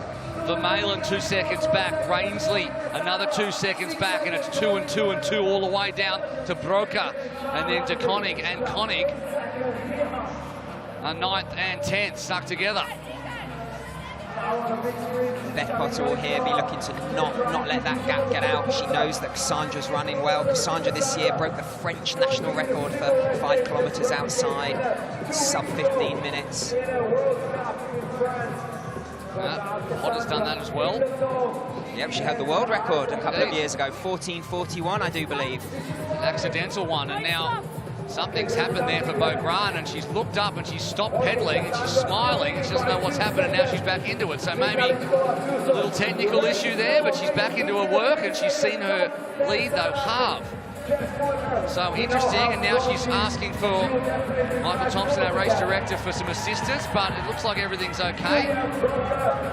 This is important. This is where you cannot lose your head this early in the game. You just got to keep pushing those pedals. See, now she's back up to over 5 watts a kilo. Both her and both Cassandra Beaugrand and Beth Potter riding very similar 4-second gap. Sian Rainsley Now, this will be interesting. This is where Jess Fulliger from Great Britain, who's 10 seconds down, this is on the bike where she can really push and jump across. They're both on that hill together now, the front two, Bo Grant and Potter. You can see the three of them there, Bo Grant, Potter and Michalikova closest to us. And really sprinting up the hill. I think she's 4.1 watts a kilo, and then she's dropped back to 3.5. So this is where it kicks. It's just a big enough spike here. Cassandra Bo Grant still riding up nearly 5.5 watts a kilo. Really is just driving. Such contrasting styles there. You've got Beth Potter out the saddle, rocking and rolling. Cassandra Bo Grant is just sitting down, locking those hips in, just pushing those pedals. Still at 4-second gap there between the two women. Look at that water bottle. It's got a little caricature of Cassandra Bo Grant there. That's what happens when you win the Olympic gold. You get a whole bunch of stuff like that. You get a golden bike like Alex Yee, and Cassandra's got a golden bike as well. Wait till you see her shoes, her run shoes. Woo, gold. You know what? 4 seconds is nothing. 4 seconds is nothing. No, that's true. Cassandra in the heats was the fastest on the bike and also the fastest in the run. Beth Potter was second fastest in the run, and Julia Broker had a pretty fast run too. They were also 1-2 in the bike, Bo Grant and Potter, and then DeConnick and Murr were the next two fastest on the bike, but they are a little bit further down. Murr's now pushed up into third though and overtaken Michalikova, and there's the two of them there as they head under the big sandcastle and down the hill, which means they're nearly at the end of lap one. In fact, Bo Grant has crossed the line already. Potter still 4 seconds back and the gap remaining steady. It's interesting, last year at this World Championship to Grace, Potter again had the quicker transitions. That's how she beat Cassandra. And this year, that is the difference. Is Cassandra sharp enough? And Murr there, who's a training partner of Beth Potter, she lives in Leeds, so this will be familiar territory for the two of them. Gap smaller now, and Bo Grant's still looking around like something's bothering her on the screen or something's not right. She cannot let that get her head out of the game. She was so focused in the heats, and now you can see the gap on the left-hand side between Bo Grant and Potter. Murr and Michalikova together behind them, and further gap back to Fulliger, but she's got to keep her head in the game now, I think. Staying focused. See that Jessica Fulliger is moving up, only 10 seconds down. Potter 4 seconds down. Rainsley's fallen back a little bit. Smaller athlete fell back to 7th now. Vermeulen's not having the race she would have hoped for. She was one of our ones to watch. We've been talking about her previously. She's pushing about the mid-200 watts. She was 4th 2 weeks ago, but as we said, the indoor triathlon in Leven, it was so short. It was just one round, only 8 minutes. This is a different animal. The new format in MyWhoosh and Supertri. Really looks like it could be. We're going to see the run form of these two athletes at the front. And then that second fatigue swim is going to be really important. Can Potter stick with Bo Grant and then try to accelerate away on a run? 4 seconds, 6 seconds, 8 seconds, 10. The top 5 all together. And there's Murr up out of the saddle, which means she's on that hill again, as is Bo Grant as well, so it gets really, really steep there. Real kicker just to sap the legs just a little bit more.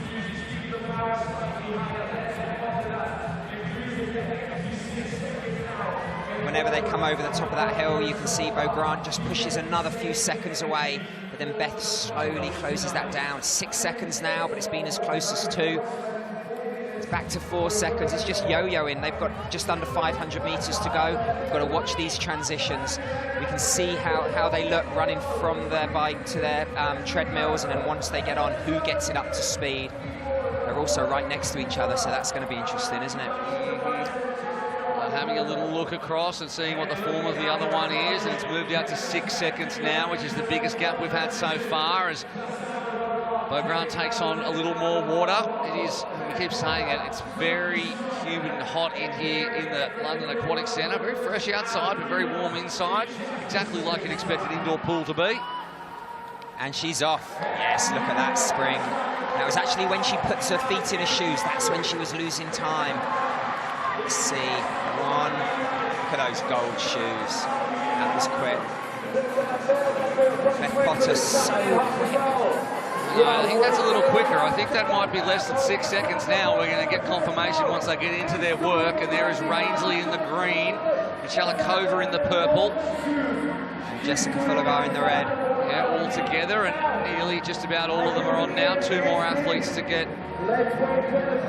onto the self-powered treadmills. Wow. Koenig and De Koenig. Michalikova has dropped right down into 8th position. 5 seconds between the two, but Bo Grant's running a little quicker than Potter at the moment. The first one to hit 18 kilometres an hour.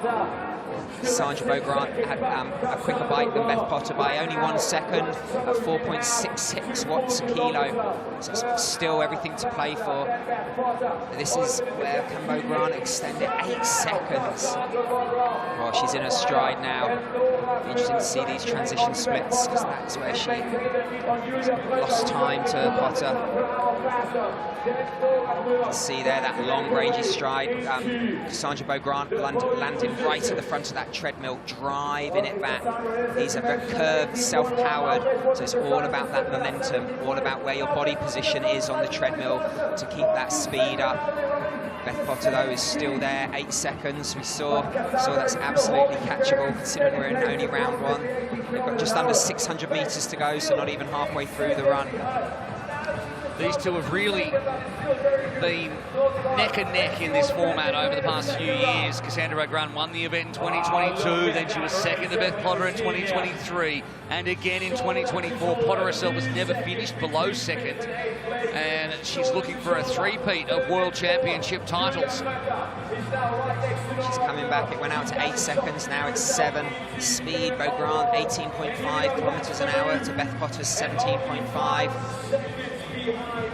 They're turning for home now. When you're on the glass bridge, you're heading back for home, about 360 or 70 and that bronze meters to go. That bronze medal battle early on with Brocker and locked in, no seconds between them. They're 15 seconds down. They've got a gap of 15 seconds on the 5th place athlete, De Koenig, who's having a really good race here for such a young athlete. Yeah, she was 9th a little while ago, and she's moved away past, a group there that's all very close together, and is battling with Jess Fulligar. And the question is now, in this fatigue swim, they're going to run around the pool deck and they're going to jump in the water, and Cassandra Bo Grant will see how much she has. If she can put some more time into Potter, she could really put the foot on the throat. There is Julia Brocker, who's now clear in 3rd position, having overtaken Nora Murr. Both running around the same pace, and there's nothing to really split them. And 9 seconds now, the biggest gap of this race so far. It'll be interesting once they jump off in less than 100 metres, run round the pool, who can get their hat and goggles on quicker. Beth Potter is a master of that. Let's see if Cassandra Bo Grant's been practicing in her hotel room today. Hat, goggles, or is it goggles, hat? All right, they're about to jump off and head around the pool deck. And over the start-finish line goes Cassandra Bo Grant, and around the pool deck she comes. She's got, oh, she looks good, look at that. Taking the corner wide, that momentum pushing her. Thinking about her breathing. Here comes Beth Potter. Looks up and sees that she's got about 50 metres to make up, and she looks good as well, springing her step. As down the black carpet she goes. So it's 9 seconds at the end of the run. Let's see when we get the splits once they've dived into the water, both of them. I think she's lost a little bit of time there getting the swimming hat on. And there is Potter, so let's see how she goes with the swim cap. She missed it there. I think she closed up there.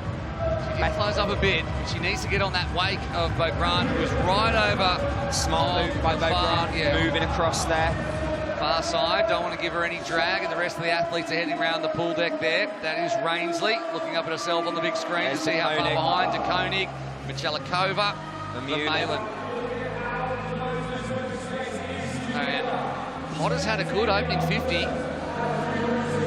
Potter, for someone who comes from an international running background, going to the Rio Olympics for Great Britain for 10,000 metres, she really doesn't. 7 seconds, what a transition, and first 50 metres from Beth Potter.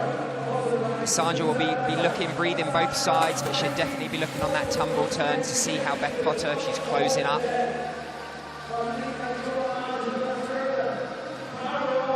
Oh, they're really pulling away from Brocker and Murr, 26 and 28 seconds down. The third and fourth place athletes. They've got their own battle royal on there, they really have. Yeah, I think it's playing out just like we expected it to, with Bo Grant and Potter going head-to-head again, and they have really been trading barbs over the last couple of years.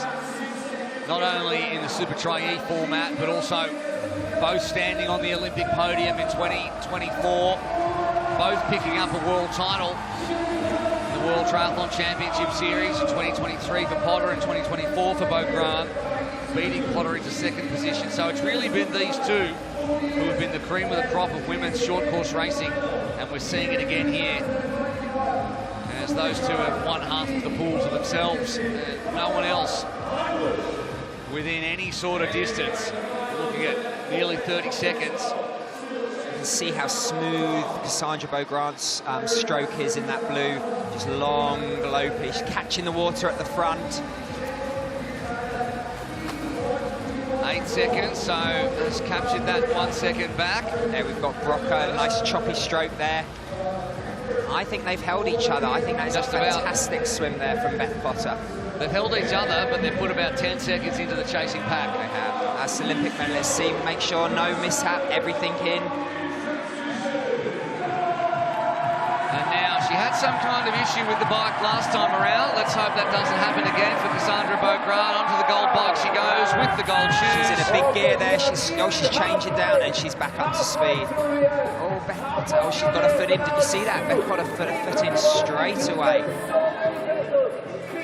I'm just hearing that the issue with Cassandra Bo Grant was that the iPad that's in front of her was flickering, but it did not impede or change the race whatsoever. So too much power. Asked the question. Too much power. Yeah. Maybe all the what she was pushing sucked a bit of power out of the iPad, but it hasn't changed the effect or had any effect on the race whatsoever, which is good news, as Bo Grant is up over 5 watts a kilo and only 6 seconds behind now is Beth Potter, who had a slightly better transition again. But this isn't the Cassandra Bo Grant of 2024. Potter was putting 8 seconds per transition into Cassandra. This year it's 1 or 2. She's been working on her weakness, but still focusing on her strength. I think that's the first leg in all the heats and the first half of this race. In that swim, Beth Potter was 1 second quicker than Cassandra Bo Grant. Wow. Now, is that a sign of Cassandra not using her weapon, saving? Did she speak to Chase afterwards and say, don't go all in? Well, why would you take any advice from Chase? You're a second in the world. Yeah, exactly. Don't do what I do, he lost his world title. Oh, but look at that battle for bronze there. There are 4 after Jessica Fulgaard. Murr and Brocker are within 4 seconds of each other. Jessica Fulgaard, she rides how she did this morning.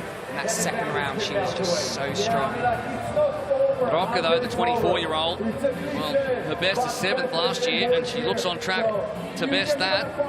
These young German athletes, they've had such a good winter. They've hit the World Triathlon circuit, racing so well in Abu Dhabi, and then in Lebanon, and now here. Yeah. Brocker trains at the German base in Potsdam, and she certainly looks like she has wintered well to be sitting there. Still 38 seconds in arrears of the 2 Olympic medalists. They are setting a brutal pace at the front, and it remains between 6 and 8 seconds between the pair of them. Beth Potter's just going over the top of that steep hill. You can see her out the saddle. I haven't seen Beth Potter drink much. You see lots of the other athletes. Yeah, she's out the saddle again. She's going to 8 seconds. She wants to get that down to 2 or 3 seconds. She has a good transition. Hit that treadmill first, just psychologically, over an Olympic champion. Gosh, they really are pulling away. 5 watts a kilo, 4.6. And the rest of the athletes are hovering around that 4 mark or just a bit over. Now, in the first run, Bo Grant was 4 seconds quicker than Potter. And the pair of them were well faster than Brocker and then Fulliger. But I I wonder if we're seeing something here. Is this going to be what's going to be going on for the next 3 years? Cassandra and Beth Potter just going on for 3 years. No, but this is another level. They're taking it away from the other athletes, especially here. And MyWhoosh, they really have been training specifically for this event. Well, it's now out to 10 seconds, so Beaugrand has had a good downhill section back through the start-finish banner, and we have 1 lap to go on the bike. She does that weird lean over to the left for no reason. And biggest gap. Yep, 10 seconds it is. And there is the raw wattage and the speed these athletes are going. And Potter is on the downhill section at the moment, so she's going a little quicker. This is definitely, I think, from last year to this year, you want to finish as Olympic world champion that Cassandra Beaugrand does, but you want to start 2025. They're not taking a year off, they're all in. Yep, well, collect up all the world championships and accolades that you can get. Keep the foot on the throat, otherwise the other will take the advantage. And Beaugrand still slightly higher watts per kilo as she heads on the... Well, Beaugrand's on the hill, you can see she's pushing hard there. Beth Potter's just behind her, now she's out the saddle. There's Brocker in third. She's moving away, she's got a 6-second lead on Jessica Polgar, who's in fourth place.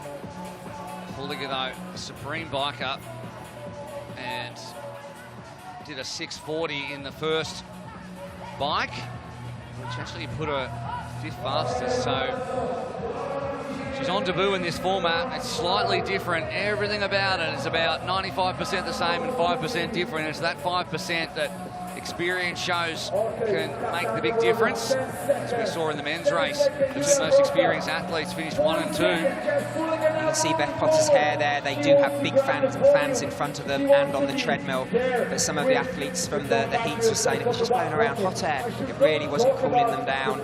They just need that flow, that evaporation of the sweat on their bodies because they're not moving. It will be making a difference. It really will. Well, anyone who uses a turbo trainer at home knows exactly how much sweat can be generated on one of those, even with a fan. Oh, there's Beth Potter out the saddle. So Rainsley has dropped back into a tie for 7th with Jolyn Vermeulen. And Michalikova has had a really tough middle swim, bike and run. She's in the back near Alyssa Koenig. Cassandra Beaugrand's on the hill there. She's digging deep. This is where she pulled in another 1 or 2 seconds ahead of Beth Potter. It's hovering around that 10-second mark. You see Beth Potter's watts are high. She's just cresting it now. So Beaugrand with the fastest run so far. Potter had the fastest swim coming into this one. You wouldn't have called that, would you? No. It's that conditioning. It's that conditioning Beth Potter's got. Next weekend, she's going to the European Road Running Champs to represent Great Britain over the 10 kilometres, having just recently run 31:15, get their qualification mark. Oh my gosh. She's pushed but then Cassandra Beaugrand, her bike has just improved. 12 seconds now, 4.5 watts a kilo. It really has improved. We've seen, it was considered her weak leg because, obviously she's such an elite swim runner. But there have been times when she hasn't had the bike handling skills, I suppose, which is not really what this is, but the power is just so strong from Beaugrand, who just doesn't have a weak link. It used to be the transitions. It's not that anymore as she heads back on for the next 1K. And there is Potter arriving next to her on the self-powered treadmill. Really a skill to run on these curved treadmills. The taller athletes with the bigger strides usually can really get the belt humming. And at 18.5 kilometres an hour, Beaugrand is doing exactly that, and exactly the same for Potter, and it stays at 8 seconds, so she took a couple back. Did Potter on the transition. This is the run that's going to kind of, this could be a key run, because they're really deep. They're 23 minutes into racing. They know they've got to finish this run and then go around again. Beaugrand 4 seconds faster on that bike. At 4.6 watts a kilo average, and Potter 4.5 watts a kilo average. So it's really like there's nothing to split them, but Cassandra's ahead by 10 seconds, so it's your move, Beth Potter. Where are you going to make the move? Where are you going to find the time? Otherwise, I'll just keep doing what I'm doing. Well, if you watch the men's race, doesn't matter how long you lead, just as long as you lead when you cross that finish line right at the end. I wouldn't recommend leaving it to the last 300 metres, but it's been known to work before. 1,000-yard stare. And there is Avatar Cassandra Beaugrand, who doesn't have quite the same running style. But look at those sunnies and the sweatband too. Cassandra's running quicker here. She's pushing on. She's got 12 seconds. She looks calm. She won't know that Beth Potter swam quicker than her. She'll be thinking, if I can keep that at 10 seconds, that's good enough for me to hit that water. We're halfway through the run here. 17.6, 17.7. They're so close. Back down to 10 seconds. It's really playing out just like the men's race, isn't it? Just keeping that consistent gap. Someone goes out in front, McQueen in the men's, Beaugrand in the women's, and just tries to measure their way through. But we thought that's what McQueen was doing, and then he was bested in the last 30 metres. Neither of them can relax. It gives Beth Potter a belief that she can still catch her. 10, 12, 8 seconds can change in that last run. Whoever's quick transition, whoever's saved just that little bit of energy. Okay, Cassandra Beaugrand moving up to 10 to 12, not 8 to 10. She can get up to 16, 17 seconds. She'll be a lot happier. Beaugrand just looks so calm on that treadmill, and next to her, Potter. She's such a supreme runner, so efficient.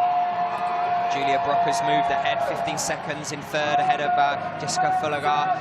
She really is pulling away, running similar speed. Beth Potter just is no emotion. I'm here to do a job. I'm just looking where I'm going so I don't fall off this treadmill. She's got less than 200 metres to go. I think she looks in control at this stage, Will. Beaugrand? Yeah, absolutely. I think she does. She looks just like she has these treadmills figured out. And looks comfortable, got the running stride going, looks exactly like she does, but then she rarely deviates from looking exactly like that in any race at any point. Just has that knack of accelerating when it's needed as she looks across at the big screen. As the splits are displayed up there, and she's about to jump off and head around the pool deck for the last time, or the last swim, bike and run, and she is off. Her Avatar crosses the line. 14-second lead there. Great transition. Yeah, a bit of a faster run.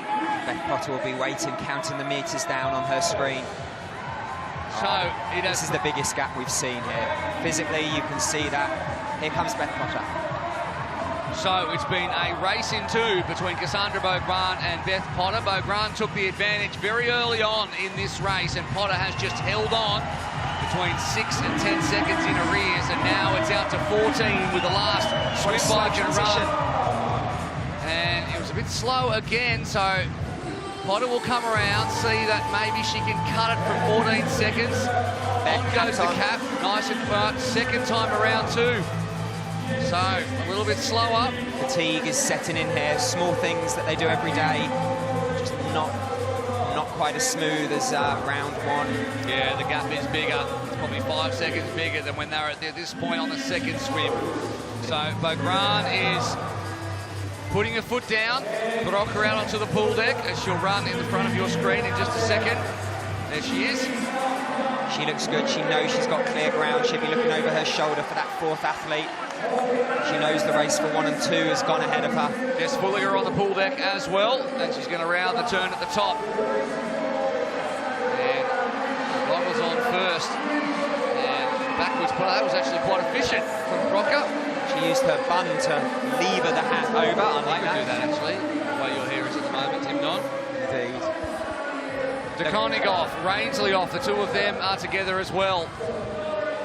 Beth Potter turns for 100 metres.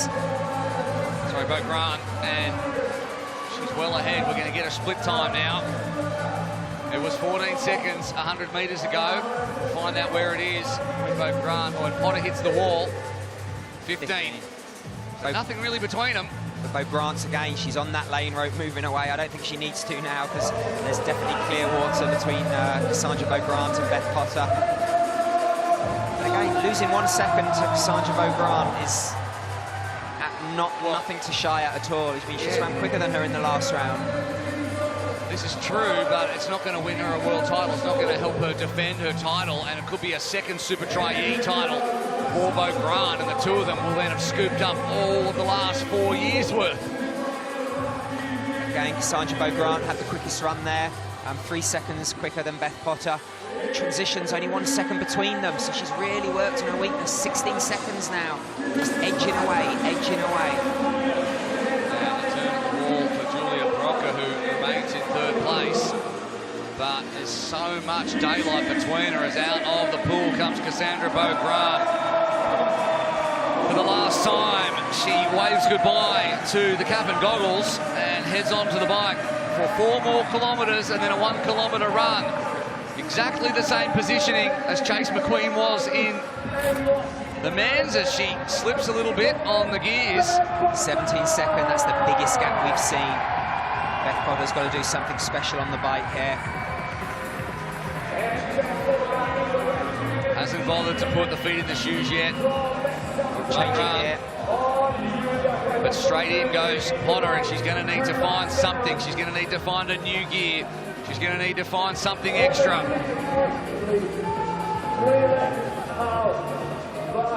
But instead, she's going to put on the sponsor's headband. I'm not sure if I would have done that at that moment in time. But maybe wait till the downhill. Anyway, it is what it is. And she's made up a second while she did that. Wow, there's something in that. Okay. Beaugrand straight up to over 5 watts a kilo. 16 seconds. These are big gaps now. Yeah, I mean, forget everybody else in the race. It's just about these two, and it's about trying to find a way back for Beth Potter. Or is she going to relinquish her title? That's the question. Brocker all clear in 3rd. Beth Potter there only lost 3 seconds to Cassandra Beaugrand in that swim, so her swimming has really improved over the winter as well. We know she's a good pool swimmer, but she's just consistently right there. 16 seconds. Brocker 1 minute 8 seconds behind. She cannot, though, take her foot off the gas with the pack probably at less than 20 seconds behind her. Well, it just illustrates the gulf in class between these two and the chasing pack. But over 31 minutes, they can put over a minute into the chasers who have been supreme. And these are 10 women who graduated from a heats of 30 women. So the very best are taking on these two, and they are losing because they're both Olympic medalists from last year, and they are a class above. Sandra's just about to hit that steep hill. Beaugrand's got an 18-second lead. You can see the power's gone up. She's working harder there. Here we go out the saddle. That last push right over that hill. Well, if this looks hard, you can try it at home for free on MyWhoosh, this exact course, and see if you can go anywhere near the efforts these women are making. This course was designed specifically by MyWhoosh for the Supertri E-race, both the run and the bike loop. It's very, very challenging, having ridden it once or twice myself. Not quite at these numbers. One day a long time ago, Tim. When I were a lad. Yeah, back before computers were invented. About 20 seconds. Sandra's just turning the screw. Again, Brocker is holding strong, 3.7 watts a kilo. 22 seconds now. It's really heading out. Look at that look on Cassandra Beaugrand's face. She can sniff a world title. She can sniff another little paper cut to Beth Potter. Another title to take from her and add to her own extremely overflowing trophy cabinet. I think we've got to take a step back here. They are absolutely a level above competition. I mean, look how much time they put in now. It was 1:08, now it's 1:16. That was about 30 seconds ago. So no one can come within any distance of Potter and Beaugrand, and it's exactly how we thought it would be, but this time it's Beaugrand with the 22-second advantage with a lap to go on the bike. She looks comfortable too. I mean, she doesn't look comfortable, but she looks comfortable considering it's a measured effort. Putting out. Yeah. She's not in that red, you know, like Chase McQueen talked about, don't go over that. I don't think she has. She hasn't panicked at any stage, except when her iPad was flickering. She just... Neither is Brocker. Look at Brocker's face. She's not rocking one bit, really. She's steady. She's hitting the hill soon, I'm sure. Bulliger's challenging, though. Come back within 15 odd seconds. And she's dropped Nora Murr. So Fulliger looking to make it 2 Brits on the podium. Rainsley, the other one, locked in a battle with DeConnick. The two of them trading places in 7th and 8th and looking to track down Vermeulen and Murr. So this is the biggest gap we've seen, 24 seconds. Grant 4.6 watts a kilo, Potter 4.3. Just etching away. Just over 1,000 metres to go, half a lap. It's just been, there hasn't really been one decisive move from Beau Grant. It's just been one little cut after another. A couple of seconds in the last swim, 3 seconds in the run before that, 4 seconds in the bike before that, 4 seconds in the run prior to that. Just slowly building the lead and slowly putting the dreams of Beth Potter to bed, and now it's 26 seconds. So there is no one who can run down 26 seconds on Cassandra Beau Grant. It's up to Beau Grant to deliver the way she usually does. And I think that's the skill of racing in MyWhoosh, the Supertri E World Championships. It's not going too deep. It's just slowly pulling away from, having that confidence that you can ride at 5 watts a kilo, 4 watts a kilo, knowing your pace in the pool, because they're not getting any splits in the pool. And they tried the treadmills out yesterday. They've raced this morning. They'd have analysed their data, known what they did and how much reserve they had left for the final. It's just a very impressive performance. Cassandra Beau Grant, she raced 2 weeks ago in Leven. She flew to Paris for a sponsor, then she flew to LA for 3 days, and she's still come back to London. Why did you go to LA? Commitments. That's what happens when you're a world champion. I mean, and an Olympic champion. You could tell us all about it, mate. I don't know anything about that at all, but I mean that's part of it, isn't it? Yeah. And it's that balance. You want to make them look at that water bottle, a little caricature. Again, she's been drinking so much. It's so oppressively hot in here, and obviously on the run they cannot drink. So it's the key moment. 4.6 watts. You wonder at this moment, is Beth Potter chasing her, or is she knowing that she's got just under a minute lead on a bronze medal, so she's comfortably in second? 28 so we're seconds. Putting everything in. Anything can happen technically, but if everything proceeds as planned, you are looking at your new world champion and a second world title in Supertri E, powered by MyWhoosh. Beau Grant starting off at 18. What's that? Did I just see a smile there? No, really? I don't think so. We'll have to go back and see an instant replay. 900 metres to go, and now Potter joins Beau Grant on the run. If you remember last year, these two were running next to each other on the treadmill, and it was Potter that kicked away and found something extra, but this time she has maybe a bridge too far. Let's look at those speeds. Not much in it, half a K, Beau Grant, but she's a little bit more into her work than Potter is thus far. But, well, she looks like she is increasing that gap. Now this is the advantage with racing on the MyWhoosh platform, is that in a real race, Cassandra Beau Grant wouldn't know where Beth Potter was. She knows she's behind her, but she wouldn't know how far. Now she can have a measured effort. She can see the data. She knows I've got a 29-second lead. I've got 690 meters to go. That is a big ask for Beth Potter. But in the real world, she wouldn't know where she was unless she's looking over her shoulder, And she's not at all, and she's putting nearly 1 kilometre an hour into Potter. It's 30 seconds now, and Cassandra Beau Grant is accelerating away from the competition. She has looked exactly the same in this run as she has in the previous runs, both in real life and in the virtual world of MyWhoosh. This is the biggest gap. She's edging out 1 kilometre an hour quicker, half a kilometre an hour quicker. Less than half a kilometre to go, and Broca and Fulliger are battling it out for 3rd and 4th. Broca still with a 13-second lead. Now it's up to 16 seconds.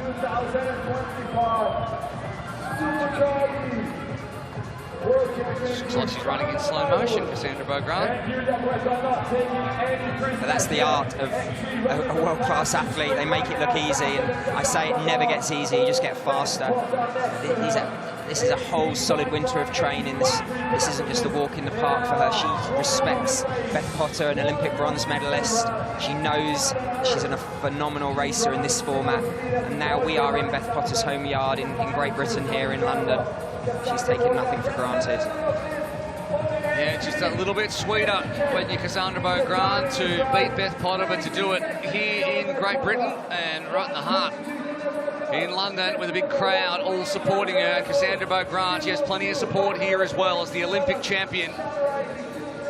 And with 170 metres to go, she is continuing to extend her lead, and Potter knows that she is done for the day, and Cassandra Beaugrand will take one back. She will become your world champion. Under 100 to go as the crowd here stands in appreciation of what has been a supreme performance by the Frenchwoman. She is the reigning World Series champion. She is the reigning Olympic champion, and now she is the reigning Supertri E champion as well. Cassandra Beaugrand just cannot be beaten.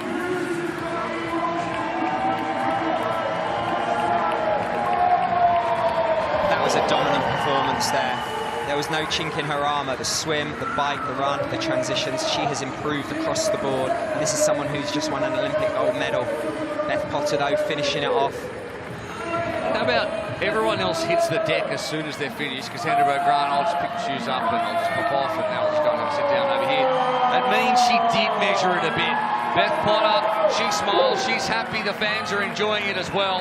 She runs away to second.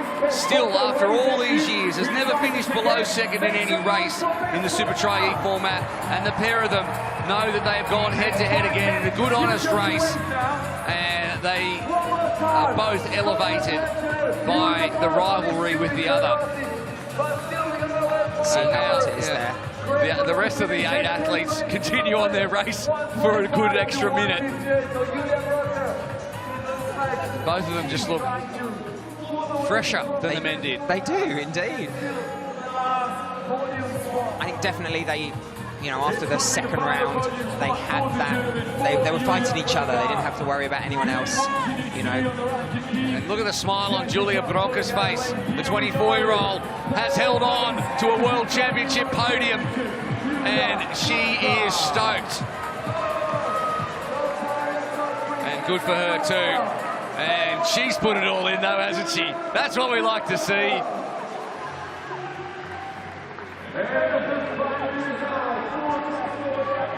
First world senior title to how to start 2025, standing on the podium with the Olympic gold and bronze medalist. Yeah, a really big moment for her. And well done. Finished 7th last time out, and now she's on the podium, and she's earned it 100%. Jess Fulliger is done as well. She'll pick up 4th position on debut, and that is a supreme debut effort.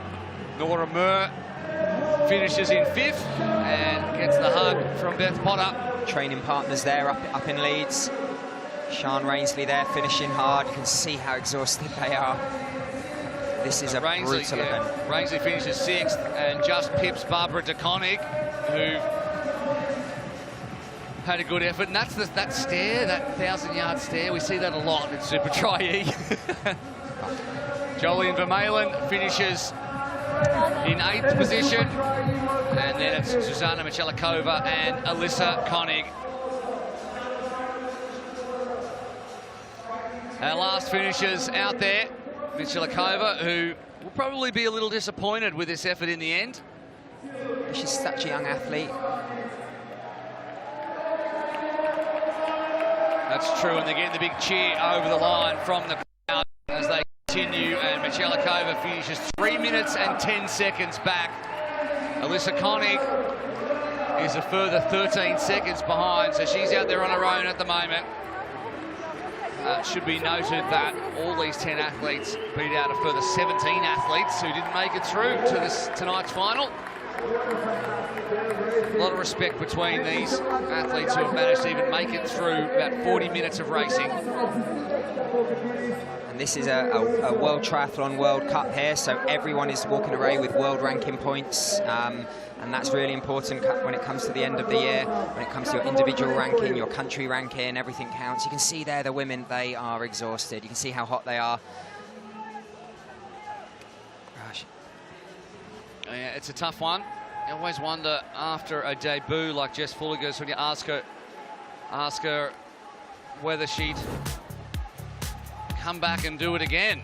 But anyway, let's have a look back at the story of the race. And Cassandra Beaugrand led in the opening swim, had slight issues with the flickering of the iPad, didn't stop her though, and that gap there was about as small as it would get, as it was, I suppose, death of 1,000 cuts for Beaugrand, who just continued to put a second or two in each leg. In the middle swim, it was actually Potter that took 1 second back, and she was 7 seconds in arrears at that point, but that was as close as she would get, and it would balloon out to 35 seconds in the end, as Beaugrand, the 2022 Supertri E champion, takes another one back, and they go 2 each over the last 4 years, Beaugrand and Potter, and we see them in all formats, in all short course racing, continuing to be a step above everybody else. That was the moment, and she just looked composed.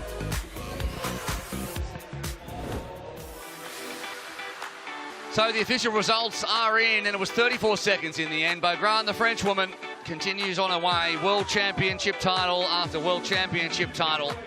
Potter, beaten to second in the World Championship Series last year, was your champion in this format, and is second again from Julia Broca, the 24-year-old German, will stand on the World Championship podium. Fulliger in fourth, nearly 2 minutes back from Nora Murr. Sean Rainsley, 2:20, just ahead of Jolien Vermeulen of Belgium. Barbara de Koning, Michalikova, and Alyssa Konig, last of all. Oh, Beth, a valiant effort out there today, but that looked really tough. Yeah, that was really hard today, and yeah, I just dug as deep as I could, and I didn't give up to the line. So.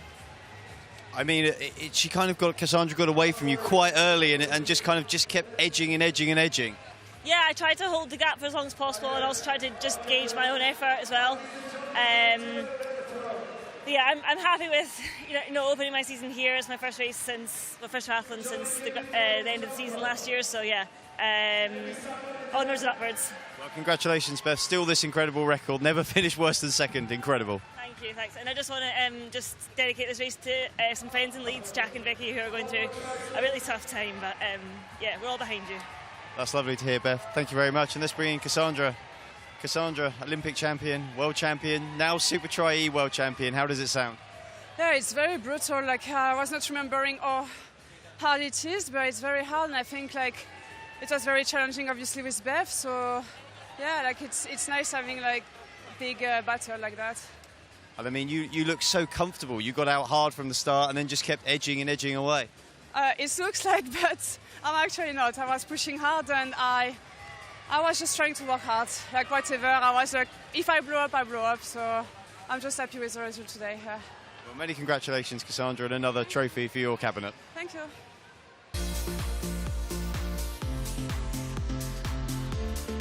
Well, Cassandra Beaugrand was supreme throughout, and as Adam Leach said, went out hard early and just held on, a second here, a second there, and that added up to 34 in the end.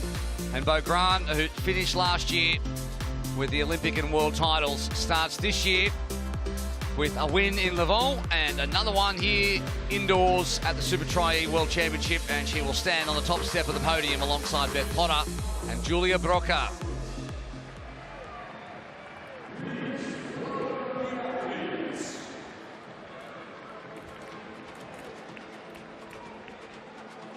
The trophies will be presented by Leonid Boguslavsky, Supertri Chairman, and Gregory Marcos, World Triathlon Sport Director. There they are. The chairman of Supertri, Leonid Boguslavsky, and Gregory Marcos, the World Triathlon Director of Sport. And in third place, Julia Broca. And look how happy she is to stand on a podium with two legends of the sport. It was a great effort from her. Really didn't have a weak leg. No, I think she took advantage of where she was. But Beth Potter here, I mean, second in the world. That's a fantastic achievement. She kind of wasn't that positive about her performance, but I think we've got to put everything into perspective. It's her first triathlon since the end of last season. She's got the pressure of a home race, and she's still second in the world. I know, an absolutely elite performance, and she's been so consistent over the last few years, as she really only came to triathlon in 2017 and became European champion in 2019. And now she's always there or thereabouts, and she's the only one that can challenge that woman right there, who has pretty much picked up every trophy that's available to her at this point in her career, and the sky continues to be the limit for Cassandra Beaugrand. For the second time, we're going to hear the national anthem of France.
The French flag flies once again after Maxime Hubert-Musburger was, well, he measured his effort absolutely brilliantly in the men's to win by 1 second from Chase McQueen.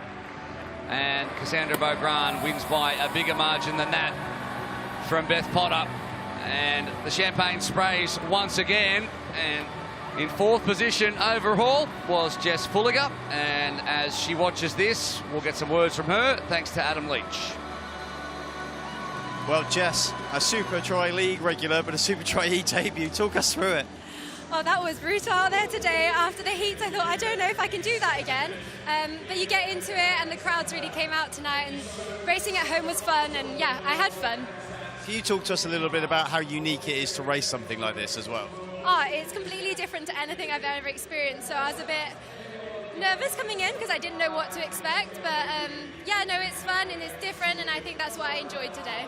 Just a really quick word on Cassandra. I mean, she's just so dominant, isn't she? What an incredible athlete. She makes it look effortless, and it's inspiring, and seeing what she does is, yeah, well, it is inspiring and it's exceptional, and we can only try and keep up with her.